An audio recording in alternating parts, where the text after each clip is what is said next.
Hey, welcome to New Jump City, everybody, where we recap the week in American and Japanese sequential art. I'm your host, Christian, the unbiased king, Espinal. And joining me through Discord, it is the man, the myth, the legend. It is Joshua. Gangsta time, go! Well, it's called partner, but it should be called gangsta time. What's good, everybody listening? Yes, I am in a tank top again, if you're watching on YouTube. And yes, it is it's very hot in this room. Yeah, do you have... How's y'all weekend, though? How was y'all weekend? It's Monday. Y'all gonna hear this on Tuesday, though. But how was y'all weekend? Well, if you listen to the audio version, you're listening to it on probably Tuesday morning, because who listens to podcasts at night? Yeah, I don't think unless you're like working at night. Unless you have like work nights. But anyway, also joining us is the disembodied voice of my brother and producer. It is Edgelord. Big news, Brian. Hey, what's up, nerds? Hey. We missed you, Brian. Was you here last week? He was here last week. You was. But we do just generally miss Brian. You know? Yeah, man. On some regular shit. Yeah. we miss Brian too. Yeah, we it's real sweet. We are there's no jump this week, so we are doing our monthly episode where we cover Boruto, Dragon Ball Super, World Trigger. Unfortunately, could not be here today. Fucking sad. Do I have a sad sound effect here? I have the small violin. You could drop a holy shit. I mean, it's a shocker. Yeah, I feel like the violin got the message across. Okay. I'll do one of these just for the fuck of it. Bloody cross. Cross, man. We gotta do the. I have to employ the soundboard often, but I can't do all of it. You know, it's hard. But yeah, no World Trigger this month. Although I have started my reread of World Trigger on the second volume. So he's in the second volume, but this is his fourth reread. Maybe somewhere around there. I probably read World Trigger like 3 times over. Enough said. In my lifetime. But yeah, I'm going through that. Hopefully, like by the time I'm done in June, I'll have full knowledge and I won't forget people's names and character relationships anymore. But you know, till then, we're doing that. We are also doing American comics for the first time in a little while. Yeah, very excited. X-Men. Yeah, we're doing X-Men. We're doing a little bit of Devil's Reign. We're doing the new Spider-Man issue that just came out. That's pretty cool. Yeah, very excited to talk about all this stuff. So let's get into the show proper. You know, do the plugs. You can find me at the Chris Espinal on Twitter and Instagram. Joshua Cole, where can they find you? You'll find me at JDCole_37. That's on Instagram, and at NYChillin with an EN. Not an ING, and that's on Twitter. Yeah, Brian. You can find me at b.esp on both Instagram and Twitter. And if you want to catch me when I'm streaming on Twitch, you can find me at twitch.tv/punchline. Do you have like a regular time where you stream, Brian? Just so people know. I haven't streamed in a long time. Well, okay then. I guess people... my computer kind of fucking blows dicks. So okay. I need to figure out a new... I need to figure out a solution to this problem. I'm saving up some money to get a new one. So once I actually have a decent computer, I will be streaming more often, yeah. Cool. You can follow the show itself at New Jump City on Twitter and Instagram. Follow the show on Twitter especially because we do a really good chapter of the week poll. You can vote for your favorite series online there. That will be super sweet. You can also email the show at newjumpcitypod@gmail.com with any questions, suggestions, anything you guys want us to talk about. And subscribe to us on YouTube. That would be super cool. Give us a subscribe. Give us a like. Comment. Share the videos. We work very hard on them. It's a lot going into that process. So check us out on there. Let us know what you guys think about this week's manga, American comics, whatever you got. You can also subscribe to us on iTunes, Spotify, wherever you listen to podcasts. We're on there, and give us a 5-star review while you're at it. And I believe that's it for the plugs. With that being said, let's get the show started. Boruto. This is Boruto chapter 69. Whoa. Let's go. Yeah. I wish it was and then Dragon Ball Super should have been 420. That would have been a miracle. All the stars, fucking elation. Yeah. all the stars would have aligned. Yeah. No, for sure. Talk about the harmonic convergence. Yeah, for sure. But yeah, this is Boruto 69 Captives. Yeah,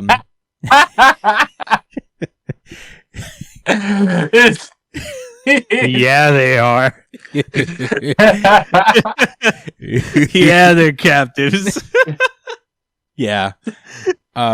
Last we left off, Captives to a good time, am I right? It's like a fanfic series. I'm sorry. Stop. Yeah. Stop. What are you doing, Step Ninja? Step Ninja Kun. Oh, that's in the running for podcast title this week. What are you Bro, doing? Stuck in the Gucci belt, Step Bro. Oh, I love it. Last we left off with Boruto. We've got a little conflict. Code decided to just pull up and just attack immediately. There was no like biding his time. The very first second he could, he just jumped out of Shikamaru's neck and decided to do some crazy shit here. He's pretty much got them on the ropes at this point, but that's when Amato revealed that the thing that he's been working on is actually Delta. And she's a good guy now. Right. I forgot where did you? Yeah, I said it was. I said it might be Delta in there. Well, I'll take your word for it, honestly, because I don't remember. I don't believe you. I'm going back. Yeah, Go back. Go back to the last time we covered Boruto, and I will tell you. I will. I will say it. You can't. I will. And if you're wrong, we're gonna make an Instagram post about this. Go ahead, do it. But you won't, because it's not going to happen, because I predicted it. Well, it wouldn't be the last time we covered Boruto, because A, Brian wasn't here for that, and B, yeah, Delta was already Well, revealed, before that. so you got to do the one before it. But yeah, in any case, Delta was revealed, and then Code was getting his ass whooped so bad that Ada had to come in and lend her assistance, and that sent Amato trembling in fear. Shikamaru notices this. He's like, Amato's terror is beyond abnormal. Who and what is this woman? I actually found that really funny when I read it. He's like, beyond. That's I said it out like in my head out loud, like beyond abnormal. yeah. What's that like? He's like, I don't think I've ever seen somebody like beyond abnormally fear. Like, I don't know. Fear or you've seen someone tremble in fear in of itself is beyond normal. yeah. In real life. But I guess in the manga, it's like standard. Yeah. Well, Anyway. let's not ditch any further. Yeah, so, Delta decides to attack. Although I think they named her something different. I just forget. But she goes to attack with her very practical 6-inch heels and platform shoes on top of that. Tries to give this nice kick over to Ada, but Ada just freezes her in place. There's a really weird, creepy line, considering that these are supposed to be children, where she's just like, "You're flashing me, Delta dear. I can see your panties," and I'm like, "No." Delta's supposed to be a child? I mean, we all know she's a robot, but I'm saying that she a robot modeled after a child. I thought she was a young woman, undoubtedly in her early 20s. I mean, she could be. Either way, it gave me the ick for some reason. I'm just not gonna ponder that. Yeah, I'm not gonna take it any further. I'm just saying, gave me the ick for some reason. So yeah, Delta is now a bratty sub, and now Shikamaru's like, "Whoa, what happened?" And she's pretty much tamed her. Shikamaru tries to reach out telepathically with Ino. And we cut over to Boruto and Sasuke having a heart-to-heart about what happened with the Momoshiki situation. Sasuke is like, "Forgive me, Boruto. Stopping Momoshiki was my responsibility, and I was out there being cool and abandoning my daughter. So I should have been there for you." And Boruto's like, it's okay, man. I mean, I asked Kawaki to end my life if things got any crazier. So it's fine. We would just do that for each other. And Boruto points out that Sasuke's headband gave him a lot of confidence, allowed him to firm up his resolve. And Sasuke's like, cool. I guess you could keep it then if it was that helpful. And it was a nice little moment between them, I guess. Meanwhile, Sarada and Mitsuki are like on the other side of the street. Sarada's like, they're just like kind of talking about the situation as well, where they were like, whoa, our friend almost died and we weren't even there. We fucking suck. Yeah, we're like not factors in this story, despite the fact that we're on the same team. Yeah. And Sarada's like, man, on top of that, like, he's just spending more time with my dad than I ever have, and I don't know how to feel about that. That got me feeling some kind of way. I don't know what it is, but it's some kind of way. Yeah. She talks about how, like, man, are we really just that undependable? I want to be able to help him more. And then Mitsuki's like, so you do like him? And Sarada's like, what? No. Say that. What? Let me say those words. What? A female character driven by a male in a Kishimoto story? No, impossible. Whose only motivations are tied to the male characters in the story? No way. Haven't heard of it. So, they changed the subject. It's like, hey, we got to get stronger. And Mitsuki's like, yeah, we should get stronger. And we cut over to Kawaki, who's like chilling with Naruto. Naruto's like, I know you tried to kill my son, but it's cool. I understand the situation. And despite that, you belong here in Konoha. Everyone in this village is my family, and that includes you. Killed my son. Even though you totally killed my son without hesitation. In fact, you wanted to do it more when he came back to life. You kept wanting to kill my son. Yeah, you kept... Yeah. You insisted on killing my son. But even though... And even though... Sasuke, that's when all of these like little hearts to hearts are getting interrupted when Ino shouts out that there is an enemy attack. So I guess they both kind of spring into action together. And we cut back over to the action with Shikamaru. Shikamaru's using his shadow possession jutsu on Ada. And it actually works on her. She's like, whoa, I can't move right now. That's crazy. I guess it's because you're like, this isn't necessarily an offensive attack, like meant to harm me. So I can't really control it in that way. I can't stop you from doing it. That's interesting. Yeah, Shikamaru is struggling to kind of like move to attack after he's frozen Ada in his place. And he telepathically connects to Amato with using Ino's jutsu and is like, what the fuck is going on here? And Amato explains her powers is that she basically has the ability to enchant anybody she uses she sees on an instinctual unconscious level. So that's why she has the simp no jutsu.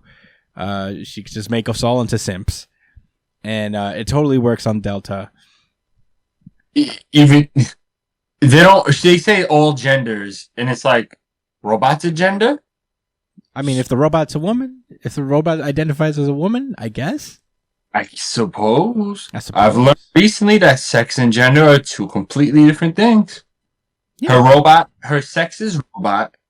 Her gender is female. I think robot would be a species, not a sex. I think she's more of a cyborg. Mm-hmm. Her sex is cyborg.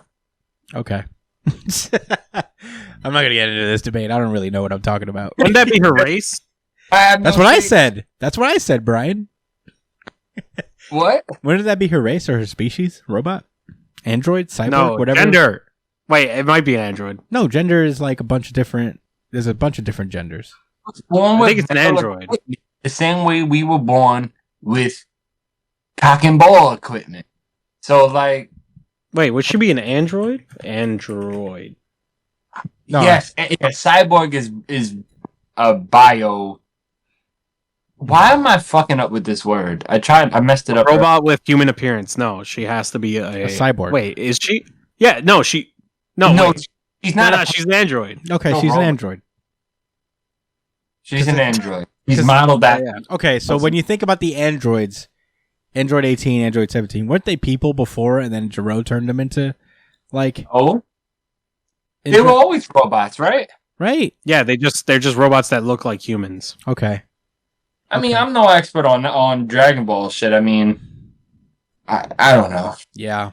Why did Cell get stronger when he absorbed them? You know what? Whatever. This is completely else. Yeah, anyway. Wait, did Cell have organs? We're talking, bros. Come on. Anyway. So, yeah. Everybody's just like, man, people get different symptoms. Some simple types like Delta just become infatuated. But us Chads, we just get stayed still. We just get frozen in space. So that's cool. Shikamaru's desperately trying to keep up his shadow possession jutsu. And Ada's just trying to like buy some time, I guess, until it runs out, keeping him still so he can't just stab her with a kunai knife.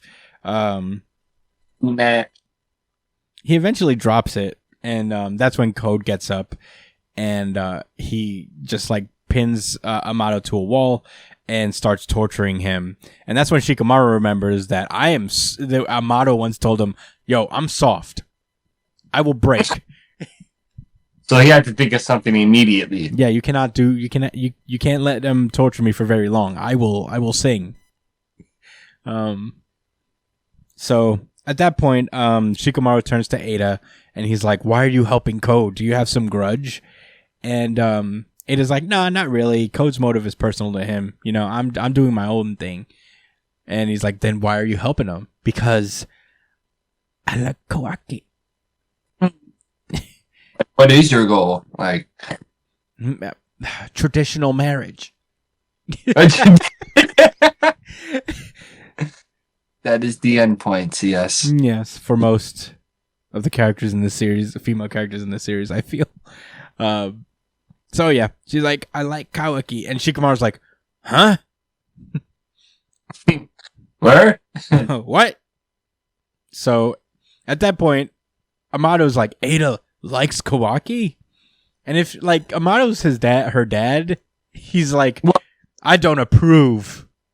Allegedly. So yeah, basically she's like, I'm just trying to get help from Code to meet Kawaki. You know, I don't really care about Konoha. I'm not really after him. And at that point, Shikamaru's like, he reaches out to Ino and telepathically is like, yo, chill. Change the lock. Don't let Naruto and Sasuke in here. I got this. It's fine. I got this. And Ino's like, "Are you sure?" And he's like, "No, don't worry. I'm doing Shikamaru stuff right now.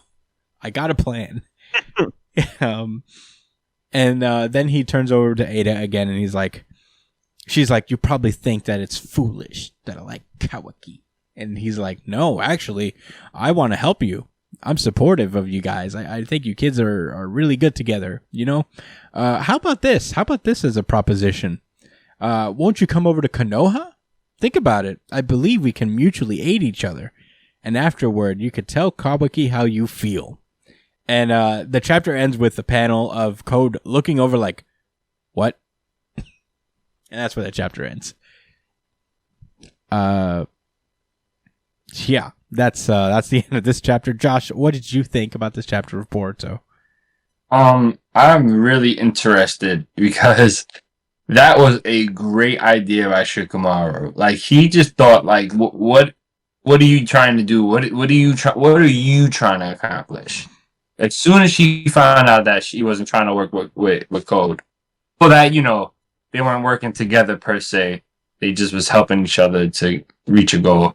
That was an interesting angle, and I don't see it. I don't see this going in Shikamaru's favor. just like that, but I wonder what's gonna come of this situation. Yeah. I like the conversation between I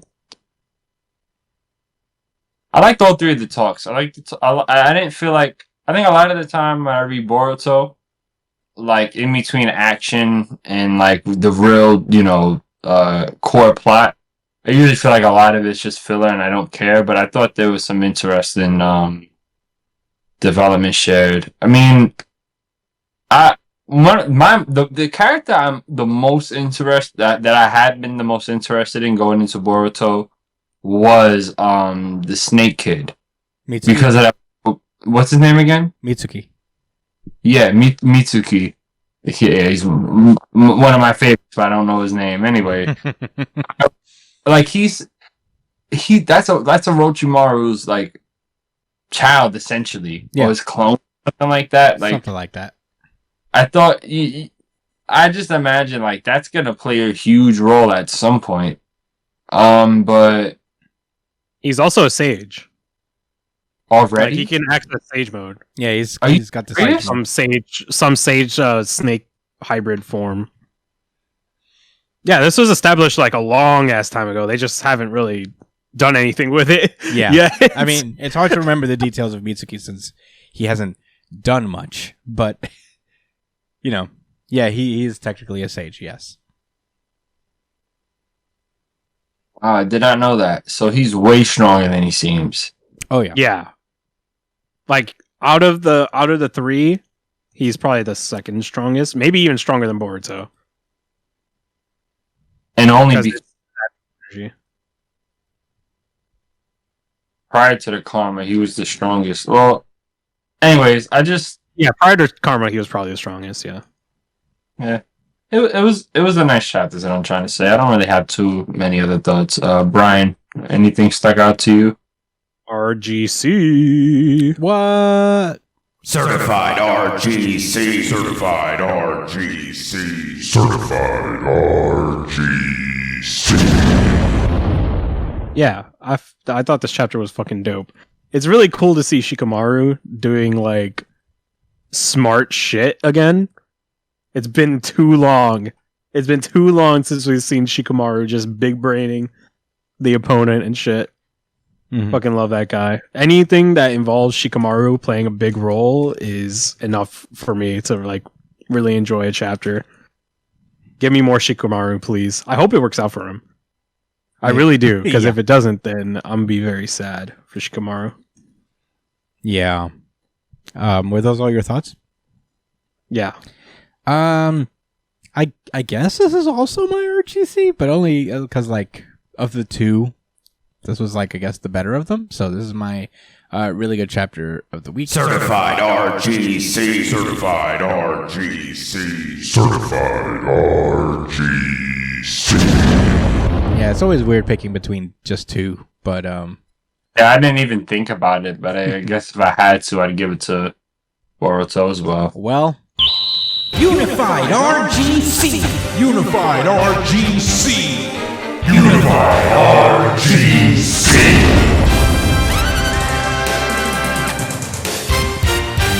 Nice. yeah, I made it took me a while to make that drop. I'm getting all the mileage I can out of it.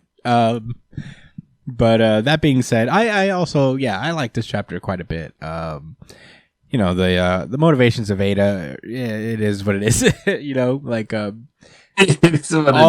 of the female characters that aren't just pure android ladies have a connection to just one of the male characters, and at least some of their motivation is tied to them, which is a little annoying. But outside of that, I also thought this was a pretty fun chapter to read in general. Just seeing Shikamaru kind of handle business a little bit. Hopefully it does work out for him. The effectiveness is going to have to wait to kind of see how this works out for Shikamaru. If hopefully this big brain play of his goes through, but I think it will. I just think Ada's just going to switch just because that's probably more interesting for the story. And there's like some development to be had there, I guess. If she stays with Code, I don't know what else can go because they don't have much chemistry together. and they don't really like each other all that much, so it's a little awkward. That being said, I don't know what's gonna happen to Code if this lady stays. So he's just gonna be on his own and he's fucked because everyone here is stronger than him at this point. But yeah, I don't know. I thought this chapter was solid overall. I don't really have much else to say outside of that. You guys ready to move onward? Yes, sir. That's so cool. Dragon Ball. Oh, so shoot. I fucked up. Not Dragon Ball Super. Let me do that again. Certified RGC. I'm flustered. Damn. X Lives and X Deaths of Wolverine. I forgot the order. It's been a while since we've done American comics, so it's a little weird not to go directly to another manga. But we are doing the final couple issues of X Lives and X Deaths. We're not going to go through it in any huge depth like we usually do because I think we have like 6 issues between them. Last we left off was like the 3rd issue of X Lives, if I am not mistaken. So, yeah, it was X Deaths. So, you know, there's a lot more to go through on that. But that being said, I guess we'll talk through the major plot points that ended this real fast and our thoughts on it. I had to reread the whole thing to remember, but for those who don't know, this arc is basically a little bit of a payoff of what's been going on in X-Force regarding Omega Red. He was basically conscripted to help the Russian forces, Mikhail Rasputin, who is the brother of Colossus, and he's been traveling through time, inhabiting the bodies of various people in the past to assassinate Charles Xavier before he becomes something, you know, like before he becomes Professor X. So he's been just like time jumping, and the solution to this is Wolverine, with the help of Xavier and Jean Grey, has also supplanted his consciousness into the bodies of his past selves in different eras of his life in order to stop these assassination attempts. Meanwhile, at the same time, Moira has been on the run from basically the entirety of Krakoa after the events of Inferno, and the X-Deaths of Wolverine pretty much just follows her for the most part. So it's 2 separate stories. I guess we could do kind of the X Lives one because I feel like that's chronologically the one that makes sense. Last we left off was like Omega Red was able to like kind of inhabit Wolverine's body as well. So, you know, it's just a lot of time jumping and just like fighting off Omega Red. It's very action based as far as we know there. He actually at the end of it all manages to kill Omega Red after, you know, Omega Red finally fails in killing Wolverine and Xavier in the past, and Mikhail just straight up abandons him with the Cerebro sword. He's like, you know what? Fuck this. I don't need this anyway. Never mind. I'm going to do other things now. So, yeah, he just taps out basically. And the X-Deaths, Moira lost the warlock arm that this guy gave her, Cypher, and he manages to she's like on the run from a future Wolverine from way in the future who is like fused with the Phalanx and is chasing after her because in his future Moira herself is the sole cause for the mutant demise, basically, since she's fused with the Phalanx in the future as well, and she manages to kill pretty much everyone. So this Wolverine has gone to the past to kill Moira. So it's kind of interesting, you know. There's a lot of time jumping assassination, but you know, whereas in the X Lives, Wolverine is like preventing these assassinations. He is the assassin in X Deaths. So that's a funny little parallel. So yeah, he actually manages to enlist the help of the other Wolverines because he's like, you guys got to stop. I'm only trying to kill her. She actually ends up killing us in the future. And yeah, they actually chase her down. Moira tries to enlist the help of this person who was supposed to help her, kill all the mutants in the future. They're starting their whole like thing, but the Wolverines kind of like break it up for the most part. And Moira is actually killed in the action as well. I believe, yeah, the real Wolverine comes in and I think like kills her, or so we think, because turns out Moira, I think, downloaded her consciousness into some kind of robot thing. So, there's that. And I think that's where the issue kind of ends. I feel like I'm just trying to summarize this kind of like quickly because there's a lot of story to go through. But yeah, I think that's it. I don't know if I'm missing any details. Josh, do you have any? Did I miss anything? No, it is a lot. I mean, this is 12 books we're condensing into like a few minutes. Well, that you did. So I think you did as good of a job as you can. As far as Moira goes, she was able to implant her mind into an artificial intelligence, and that's how she continues to move on. And we're assuming that that's how she's going to end up. Mm-hmm. Yeah. Yeah. Prophecy of Krakoa falling. Yeah. So, what were your thoughts on the entire story, I guess? It was okay. I had some hopes for it because the subject matter. I mean, all right. So the X lives, I didn't look at that as something that was going to be too serious, like plot wise. I just thought it was going to be like an epic tale. Mm-hmm. Like Wolverine going through his past and shredding people up and getting stabbed up in the process. But it was actually pretty deep. I mean, the highlight of it was when he was with his wife. And Omega Red took over. He had to fight her. Yeah. And then he took over the dude Scar, or whatever his name was, that ended up killing. It was just crazy. Yeah, there was a lot going on there. I think he ended up saving his wife's life. I think so, yeah. Or something like that. Hmm. It was kind of wild, but it was a really good read. The X death was a little bit more it was a bit more disappointing because I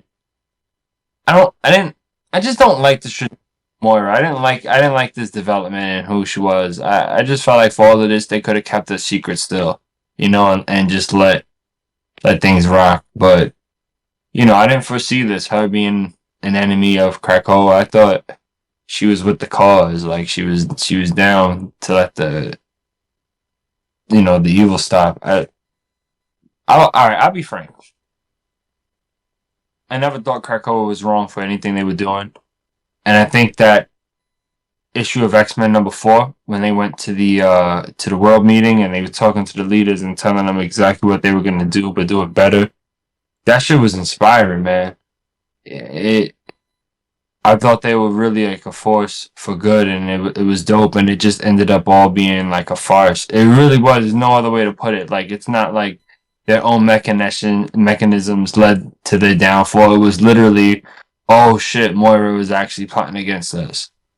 Yeah. Well, I mean, I guess they allowed Nimrod to get to come online, which was really bad, but they went about it in the silliest way. They just sent Mystique alone. Like, come on, man. What? Yeah. But yeah, are those all your thoughts? Yeah, that was my thoughts. Yeah. I feel like we feel along as the same way. I did find the X deaths more interesting than X lives. Not to say that either were bad. I enjoyed both of them pretty well. But I guess like just because Moira's side of the story felt like more of an impact overall. Whereas the stuff with like Mikhail and Omega Red, I wasn't just like ultra interested in it. Although it was like nice to read. As far as the Moira stuff goes, it is weird. Just like, because this was supposed to be different. I guess like, you gotta have a big conflict in there somewhere. And just to like kind of revert Moira to who she was in her second life at the end of the day. I don't know. I don't know how I feel about it. Making her as right that didn't like that wanted to get rid of mutants. Yeah. Right. But it's not just that this time. I guess like she's got a more cybernetic thing to her. Like she's really like embracing the technology and the phalanx in general. Like, yeah, the post-human stuff about it. So I don't know if she's tried that. You know, just like that's one thing she hasn't tried. Is like maybe the phalanx is right. Yeah, fuck it. If I got like one more life left, I'll try these guys. Yeah, I mean, she managed to make her 11th life without her powers, you know. True. So I guess that would be an interesting development going forward. This event will kick off the Reign of X. I think that's the name of this era of X of the Hickman led thing that's been going on, the Krakoa era, if you'd like to say. I haven't read too many of the books that have followed this yet. I actually just bought Immortal X-Men today. So, you know, maybe next month we'll go through some of the stuff we missed and do some catch up. But yeah, I'm interested, I guess. You know, we're in the era where like Hickman doesn't have a direct influence over what happens, so I'll be interested in to see if the level of quality will remain. I'm hoping it does because, you know, we've followed the X-Men for a really long time, since it's the beginning of the Hickman era. So, you know, this little like hiatus, it did feel nice to read them again, you know, after a little time. But I'm excited to see what's next for the X-Men, and hopefully Hickman's exodus won't be too long, honestly. But yeah, Already. Yeah, right.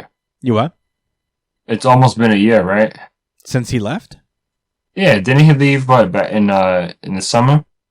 When did maybe it's almost been a year. When did Inferno end? I actually don't remember. Yeah, I mean, it has been a while since we covered it. So, you know, I guess we could look to our like the last episode where we talked about Inferno. But yeah, I don't know if it's been a year, but maybe close to it. But we'll see. We'll see what happens. That's all I really got to say about the X Lives and Deaths. It's interesting, and I'm looking forward to what's next. Are we ready to move on? Not so cool. Now it's Dragon Ball Super. This is Dragon Ball Super Chapter 83, Bardock vs. Gas Part 2. And dog, there's a lot of action here. It's just like straight up a battle all the way through. And it's a cool battle, a very Dragon Ball Z. Lots of punch and kick and blasts, blasty blasts. There's a little bit of Bardock's character, you know, getting revealed a little more. You know, this just the backstory stuff. We get a scene where Monaido summons the 2-star ball, and he wishes for Bardock to go back to Planet Vegeta. And the dragon just turns over and he's like, "Hey, Monaido's trying to get you to go home. You want to go home?" And then he turns back over to Monaido and he's like, "I'm afraid he has refused." And Monaido's like, "What?" So this dragon sucks.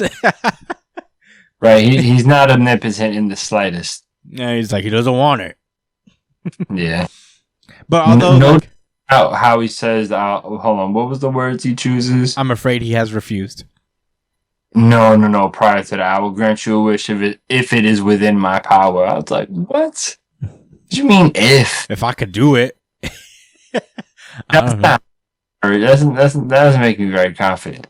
I'll tell you what though, when at the end of the Saiyan saga, when like they were wishing Goku back to life, Shenron was like, Goku doesn't want to come back to life. So I don't think I think the dragons can be denied if they want to. You know, if they have that ability, but you know, there's that. I mean, I guess it's not that crazy. You know, they fight for a while longer. You know, all that stuff. Oh my god, my cat has the zoomies in the background there. Anyway, sorry, I got distracted. It's a lot of fighting, guys. I mean, I don't want to really go through the whole fucking caboodle. Gas manages to rip off Bardock's tail, just like knocking him around, and then just rips it off. He throws a spear at him, and Monito tanks that shit. He gets hit in the shoulder with the spear, and that's when Gas just gets pissed off. He's like, "You're ruining my work," and he turns into his adult form that we've seen that Goku fighting so far, and just goes berserk, beating on Bardock. Bardock manages to create some separation with a blast. He does this kick. I don't know why, but some of the panels here have been looking a little wonky anatomy-wise. But that kick looked weird. So, yeah. Gas gets up and he's like, "Why are you fighting this battle? What do you hope to achieve?" And Bardock just responds like, "I just want to defeat my enemies, and I just want to get stronger." He's basically Goku at this point. Yeah. Just like his dad. Yeah, just like his dad. And he just knocks the shit out of Gas, sends him flying, actually beats his ass pretty fast.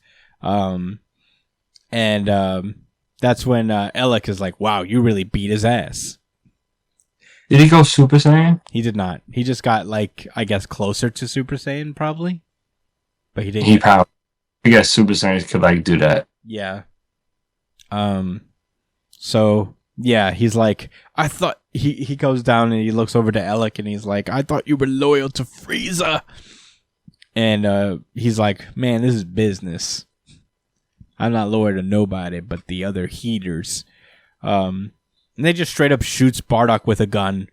Bardock falls to the ground, and Elec takes Gas away. And he's like, "We'll be back next time."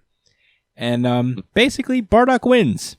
He basically fought off the thugs away, fought them to a stalemate, to a point where they didn't feel like fighting was worth it. And that's the end of the chapter there. Josh, what did you think about this chapter?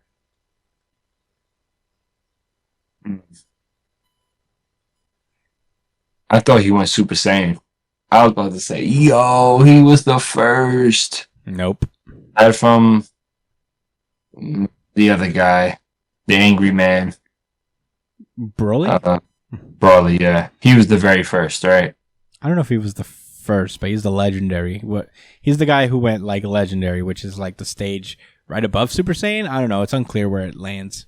Right, but it's not Super Saiyan Red. No, it's not. It's not Super Saiyan God. It's Super Saiyan God. It's not Super Saiyan Red. Legendary Super Saiyan is on a tier of its own. Like, it could, like, literally keep up with Super Saiyan. Oh yeah, Blue. You know, if you like, that's a next level shit. Can it keep up with Super Saiyan 4? Yeah, it literally kept up with Super Saiyan Blue Gogeta. So, yeah, if you watch the movie, you would know that. I did not. Yeah, it's kind of wild. Yeah, they were like, Broly's everyone's favorite character. Let's make him the best. He mollywopped both Goku and Vegeta, both of them at the same time. Then both of them when they were the same person. Like, he was a problem. Yeah, I think you would like Broly, Josh. He's a menace. I'd love to be excited about Bardock winning this fight, but at the end of the day, he beat the shit out of a little kid. That was an adolescent. Yeah, it is funny. They were like, "How did Bardock beat Gas? Gas was a child."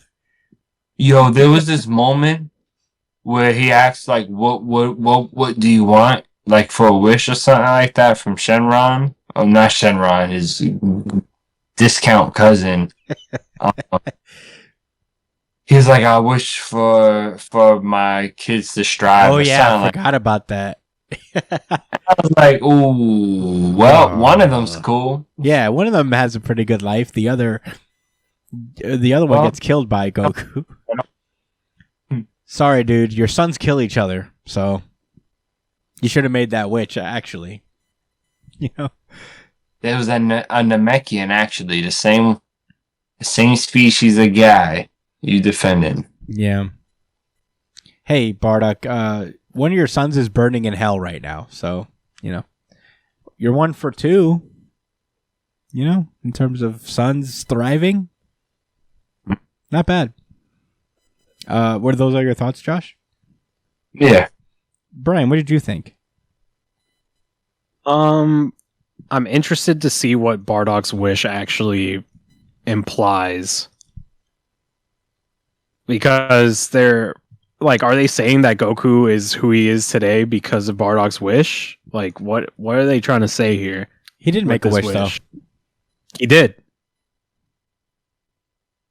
The wish went through. That's what they're looking at when, like, Shenron finishes the wish. There's a panel where they see something flying off into space. So something did happen with that wish.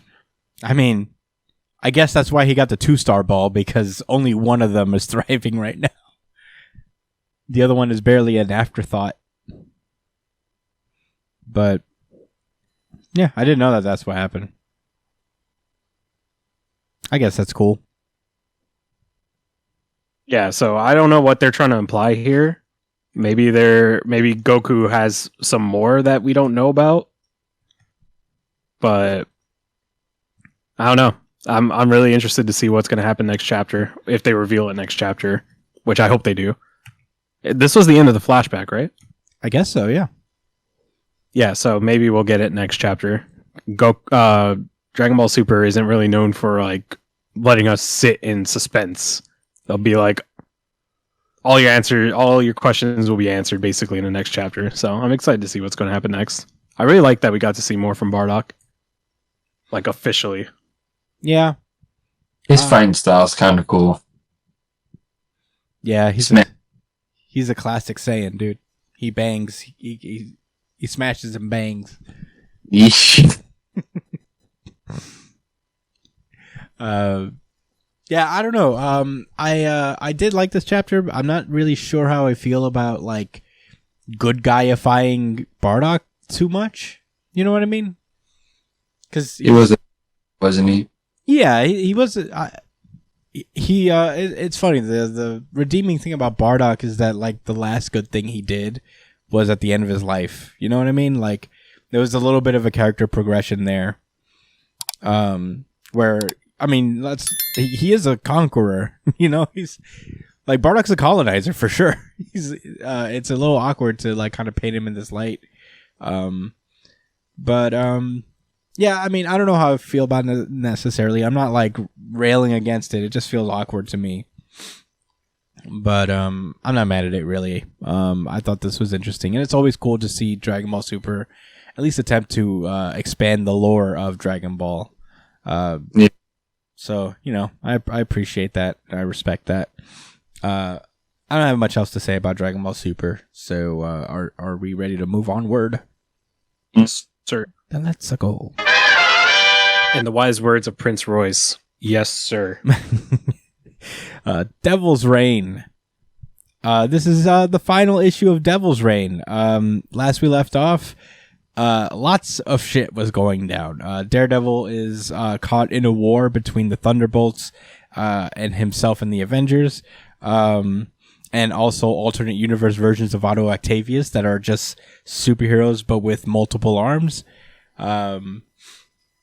That's when he gets a call that like Wilson Fisk murdered Matt Murdock, which we all know is that actually he murdered his twin brother, Mike Murdock, who is basically using the alias of Matt to kind of do shady shit, and Wilson murdered him. Daredevil did not take kindly to that, so he just ran off immediately. At that point, Wilson goes home to Typhoid Mary, and he's packing a suitcase. He's like, Mary, we have to go. The wolves are closing in on us, basically. We're out of here, dude. It's over. And as they're in their getaway car, Elektra Daredevil pulls up and just kind of like destroys their car, totals it entirely.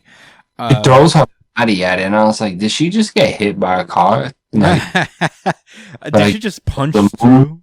It was a maneuver she did? It's hard to tell, but I think she just like jumped up and just stabbed her side into the car because it lands in like Wilson's arm. So it was a pretty crazy Matrix move, hardcore parkour type shit. Yeah. So I guess like 10 out of 10 for Elektra.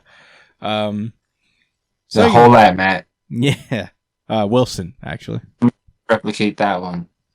So, Wilson is just like crawling out of his car. And he's like... And Elektra apparently went through something in her tie-in. We didn't really read it. But she's pissed at him for that. But that's when Daredevil, Matt Murdock, pulls up and is like, I'll be the last thing he sees. I'm going to fucking kill this guy. And Wilson Fisk he's pissed. He's like, I just killed you.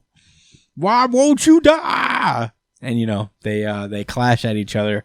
The other superheroes seem to handle the Thunderbolts pretty well. Or the Dr. Octopus guy pretty well. They take him down.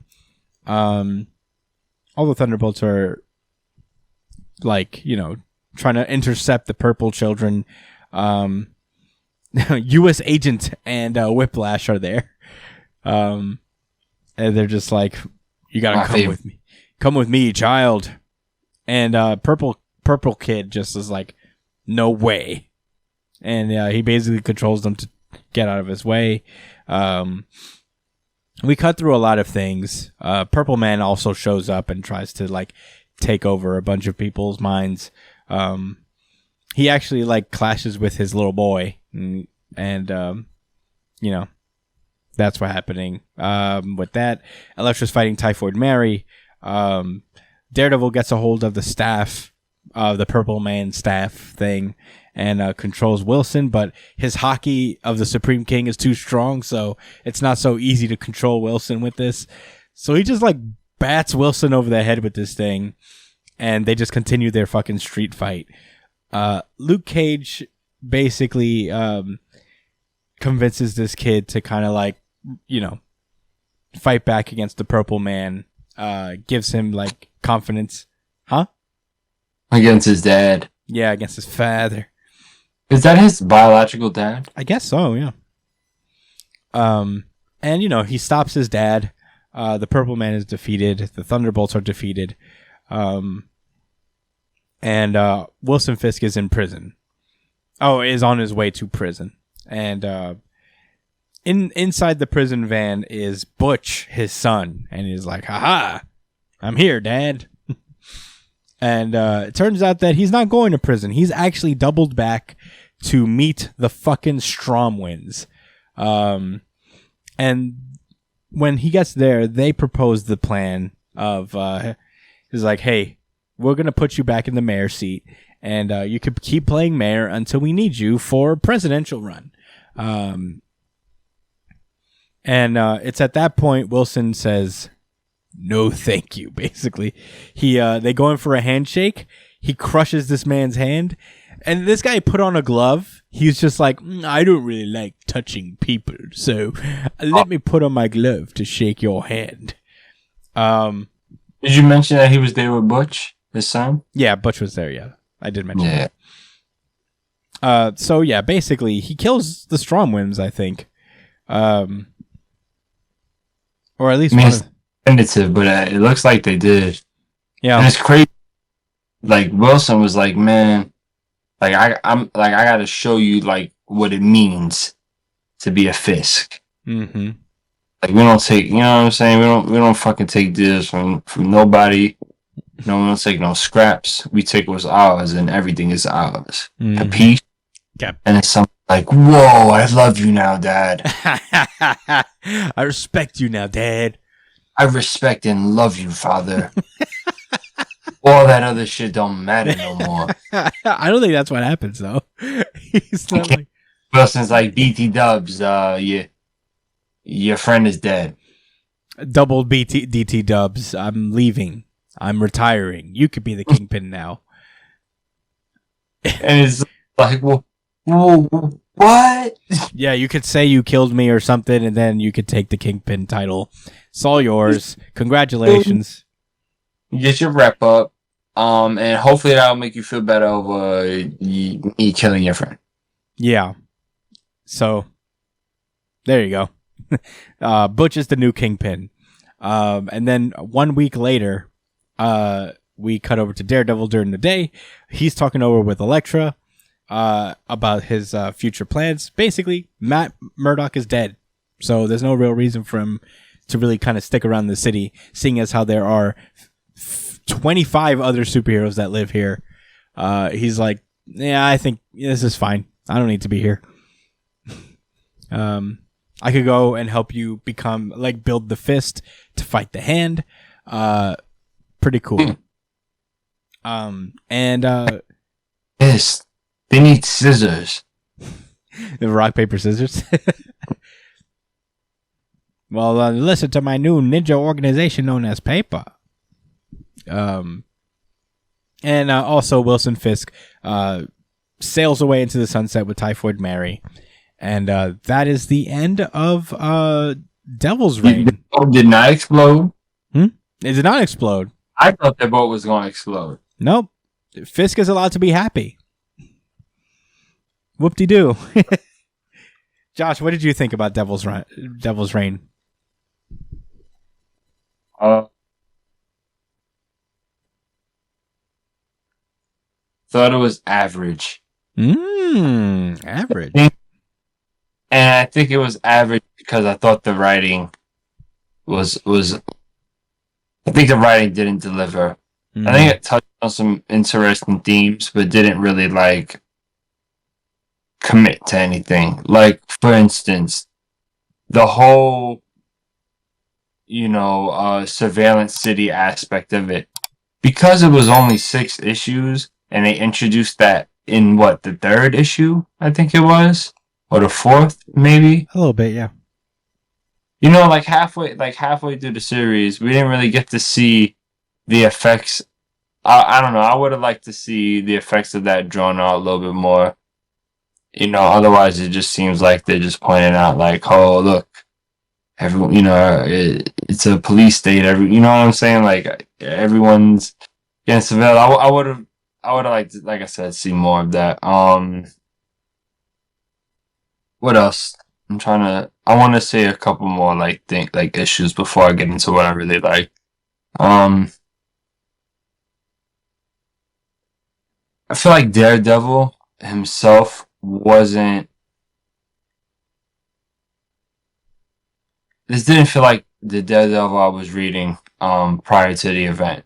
I know a lot changed in his character that led him to this point, but it didn't seem like he was kind of reacting and learning to things and reflecting on it the same way he was prior. It seemed like he was just angry the whole time and just like this militant person, and I don't know, it was kind of bland to me, where Matt before was this really interesting character, like, really reflecting on the philosophical views of him being a superhero, and what's just and what's not, and what's his role in life, what could he really do to help people.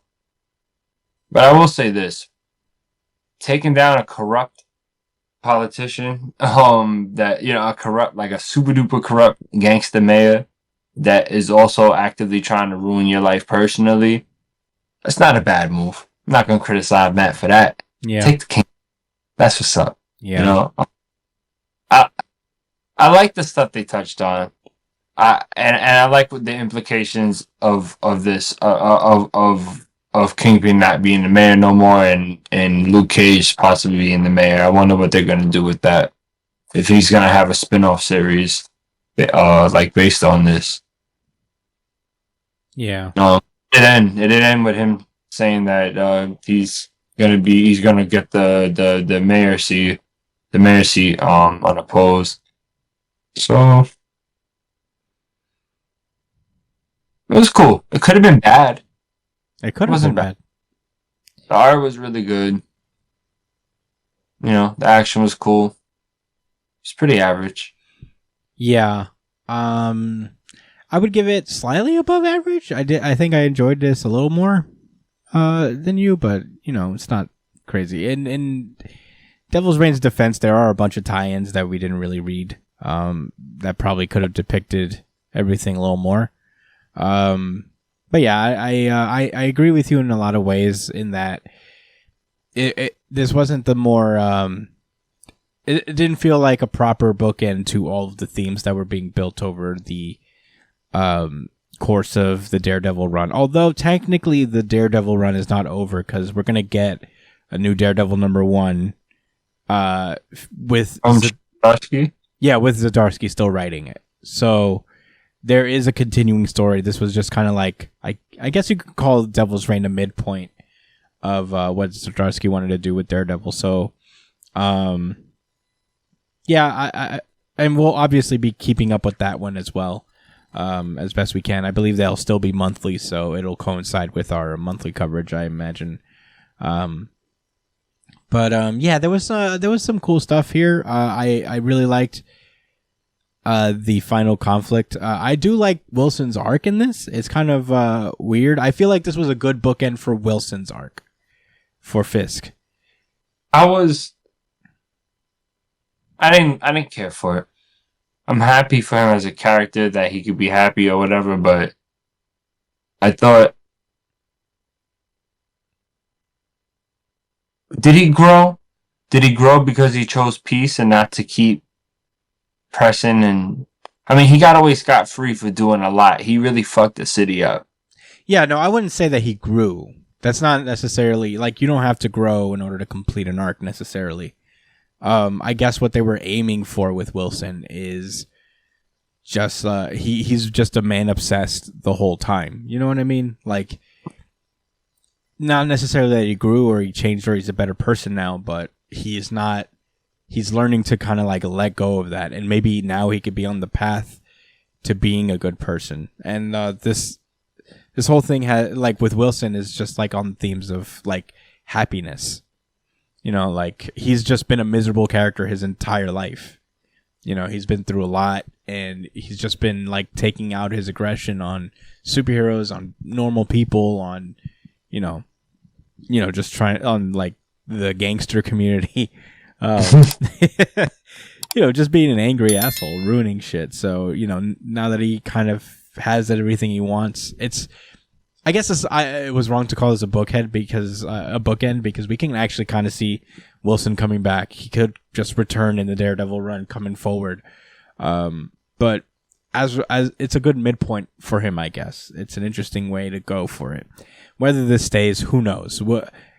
Given what happened, what we're going to cover next, I have some thoughts on whether this is going to be a remaining thing, a lasting thing, but I did like this. I did like this event a little above average. I thought it was an entertaining read, and I feel like this more serves as a jumping off point to the next phase of the story than a proper ending to any character arcs in particular. So that being said, I don't know. That's all I got to say about the Daredevil books. I'm going to keep reading them, and we'll see where it goes from here. Are you ready to move on, Josh? Yeah, I'm ready. Then let's go. Amazing Spider-Man #1. Yeah, this is like the fourth time in the last few years that Spider-Man has gotten a #1. I just, like, everybody seems to be pointing that out, so I figured I should too. Really? Yeah. We don't count down Dan Slott's run because he ran for a long ass time. Yeah. There was on the Future Spider-Man. Then there was. I forgot. Somebody broke it down on Twitter how many times that they did #1s for Spider-Man. But they did it a couple times. But in any case, this is the new Spider-Man #1. Zeb Wells is writing this one. John Romita Jr. is on pencils. He's drawn Spider-Man before. He drew it for the Inheritors when they were first introduced, way back in the day when J. Michael Straczynski was writing the story. So he's made his triumphant return to Spider-Man, I guess. I'm not a huge fan of John Romita Jr., but Spider-Man is one of the few characters he works with. You know what I mean? Like, all right, I guess. And he's has experience with him before, but we'll get into that a little more later. This story seems to start with outside of York, Pennsylvania. Peter seems to have atomically nuked it somehow. I'm not sure why or how, but I think we'll get into that later. And most of the story takes place 6 months after that, where Peter is just pissed everyone in his life off. May even is kind of like, May is like, I don't know, bro. You're actually, I don't hurts. Yeah. I'll see you when I see you. Yeah, I mean, I'm inviting you to dinner or whatever, but, I don't even know if he'll show up. So, deuces. There's a collection agency guy, hounding him for bills. His buddy Randy is like, hey, I'm going to ask permission for to marry this supervillain girl I've been watching.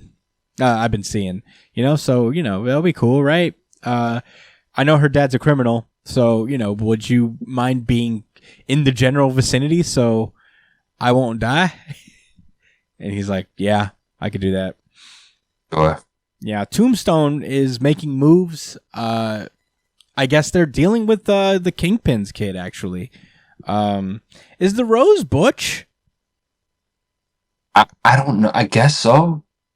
I'm not sure.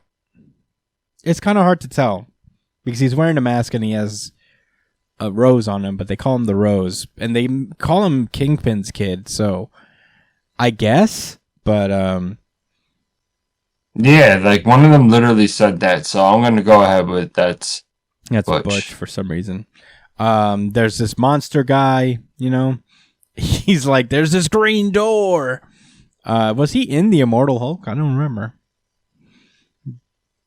I definitely don't remember. Oh no. No, but he's a gamma. He's a gamma guy. He's a gamma. So all gamma have a connection to the green room. Yeah.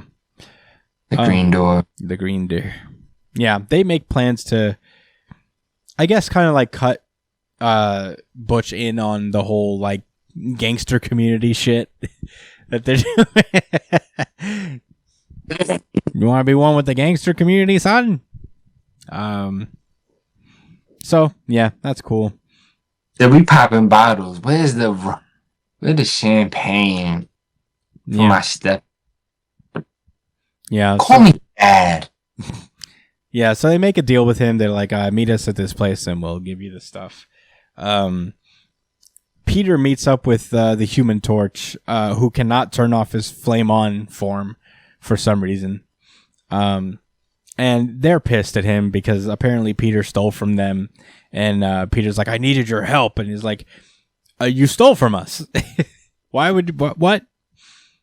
So, they argue for a while and Peter fucks off. Meanwhile, Randy is at dinner with Tombstone. He asks for his his daughter's hand in marriage. And he's like, yeah, all right. I mean, she's going to do what she wants. So, I'm not going to. I'm getting older. I'm not gonna just kill some guy. Had this been 10 years ago, I would have broken your back. But I don't want to get on your dad's bad side. He stabbed me with a pitchfork once. His dad being one of the editors at the Daily Bugle, actually, which is cool. Oh wow. So yeah, Spider-Man's doing some crime fighting stuff, following this these bad guys to a deal. And that's when he comes across I forget this thing's name, the Green Door guy.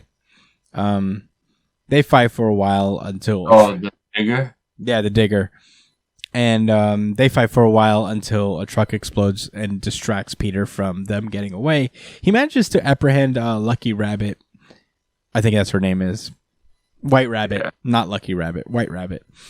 And he goes home. He tries to talk to MJ, and MJ's like, "You can't be calling me. Stop fucking calling me." And she hangs up on him. Tombstone is chilling in Harlem, having a nice bottle of Hennessy, I guess. It's some kind of like cognac. Cognac. Is he? Why is it? Because you think he's black? I didn't say that. You said that. No. You said Hennessy. He can't drink Hennessy? No, you're right.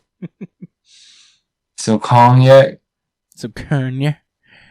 So yeah, he goes back into his house. Some Pepsi. Yeah. Nothing wrong with it. So Pepsi in his glass. He goes back into his house, and as he's pouring himself another drink, he immediately realizes, like, oh shit! And his house explodes. And it turns out the digger has betrayed him on behalf of the Rose, and he's like, yeah, the Rose wanted the explosion to be loud. So everybody gets scared. So, they drive away. Tombstone survives the attack, because, hell yeah. Tombstone's actually kind of cool in this. He saves his cat, too. Very cute. He saved him, right? Yeah, that was a cool moment for Tombstone. He had it in his hands and released it. Yeah, and I'm like, yeah, Tombstone. Pretty cool. Now it's super duper personal. Mm-hmm. He loved that cat more than he loved his daughter, probably. Yeah. Yeah. So yeah, Peter, the next day, Peter is just like kind of like going about his day. Not really feeling like crime fighting, he's lacking motivation for shit. He has a job interview later. And then he pulls up, Tombstone pulls up next to him and he's like, get inside. So he gets inside and, he tells Peter to, send along a message to Spider-Man that he's about to go to war and it's his fault. And he's gonna go after Spider-Man, So not only is he gonna fight the Rose, he's also gonna take on Spider-Man as well. And Peter is like, it's just that Spider-Man's been talking to me about being bored. So, I'll tell him you're coming, and he's gonna love it. And I like this panel, the preceding panels where Tombstone just stares at him and he's like, "You're a weird dude, Parker. And get out of my." You're weird. Oh, wait, you're Spider-Man because you're a weirdo. Yeah. Not weird. Anyway. He's just very petty. Yeah. So Peter walks away. He's been standing in front of MJ's apartment for a while.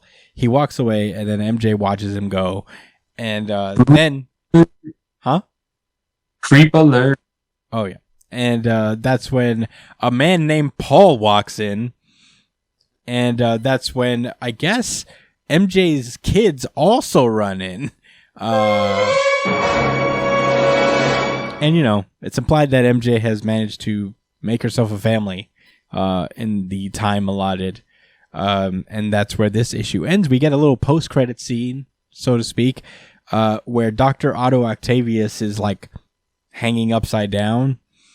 Mm. And there's this other guy in front of him. I don't know who that could be. But they're talking about taking down Spider-Man, I guess. And that's where this issue ends. Very end? Yeah. There's a little post-credit scene. Yeah, where he's put in that little stretcher. Yeah. Yes, tell me everything. Yeah. Bet you further. So, Josh, what did you think about this new era for Spider-Man? I'm interested. They made Peter a lowlife again, and he's now with Mary Jane. Boo fucking who. He'll never have her. I get it. Whatevs. I just need to figure out what happened before I keep reading the series. I want to stay up with this. I want to keep reading it. Hopefully it stays interesting. Yeah. Yeah, go for it. Sorry. No, what are your thoughts? Maybe I'll be able to. Man, there's a lot of this issue that I really liked, and a lot I didn't like. And you touched on it with like, Peter's back in a shitty place, and he doesn't have MJ anymore. Boo hoo. I'll say this. I guess if you're a brand new reader to Spider-Man, like you've never read a Spider-Man comic before, this will probably be like pretty damn good for you. Like, you've never seen this before, I guess, this kind of thing. But every time, I think the people mentioned that Peter, like the Amazing Spider-Man, has been at number 1 a couple times already in the last few years, is because every number 1 he starts off in the same place, just like in a shitty apartment. Nobody really likes him, and he's not with MJ. Can you say that again, Josh? You cut out. Except for when he had the company. Yeah, that was the last time that he had something, and then ever since, I think that's the highest Spider-Man run has started. True. You know, where Peter's just like rich for a minute. That was iconic. I think it was 007 Spider-Man. Yeah, he was doing really well for himself. You know, he was like living his dream, being like a weird tech developer and also Spider-Man at the same time. It was vehicles and stuff. Yeah, but it's just the same, and it's very cyclical with Spider-Man, which kind of sucks. You know, like I get it. Spider-Man's supposed to be like the everyman who's just like constantly fighting these challenges, and you know, this is like, it's not terrible. I don't feel like it's bad. The only reason I'm criticizing it is that it's kind of like emblematic of why superhero comics just like aren't doing as well as like manga these days, because characters just aren't allowed to grow for very long. You know, you're allowed to take them into directions, and then when you're done, you got to reset. You know, you got to take them back to square one, and the next writer gets to do the same cycle. You know, it's annoying to a degree if you've been reading Spider-Man for years. And, you know, in my research to just trying to like figure out if I'm missing any information, because I never finished Nick Spencer's run, I found that a lot of people are kind of like feeling this way. And, you know, I feel that too. I will say, though, there are cool things I like. I do like Tombstone in this issue. The stuff with like the gangs is kind of interesting. Putting Spider-Man in the middle of this gang war is kind of cool. I don't hate it. I'm just like, we're doing certain things again, and it's annoying. But anyway, let us know what you guys think, I guess. That's all the thoughts I have to really say about Amazing Spider-Man. Do you have any final closing thoughts? Nah, man. Like I said, I'm looking forward to covering this at another point after a few more issues. This Rose guy is not here to play. whoever that is. And I think this is going to be the first time that Tombstone is a featured villain in the arc. In a long time. I mean, he's been a featured villain. I'm excited. He's cool. No, I'm not sarcastic about that. I like how where they went with his character. Yeah. Cool. Yeah, that's being said. That's it. That was Amazing Spider-Man. Let's close this baby out. That has been our show. Thank you guys so much for listening. As per usual, you can find me at the Chris Espinal on Twitter and Instagram. Josh at JDCole_37 on Instagram. At NYChillin on Twitter. Brian at B.ESP on both Twitter and Instagram. And you can follow him when he's streaming whenever he fixes his computer. I guess he'll let you know if you follow him at B.ESP on Twitter. And It's Punchline. Twitch.tv/It's Punchline. Follow him on there. Email the show at newjumpcitypod@gmail.com with any questions, suggestions, anything you guys want us to talk about. We got a huge list of questions from Mike that we'll, I guess, go over in the next couple weeks. Yeah, keep emailing us. That would be super cool with other stuff if you're out there. You can subscribe to us, give us a subscribe, give us a like, give us a share on all of the videos that you're watching, whether it's the full version or the little highlight breakouts we make for you guys every week.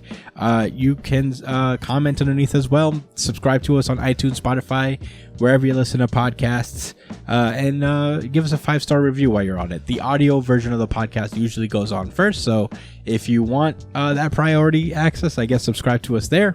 The video version is usually up the next day or so.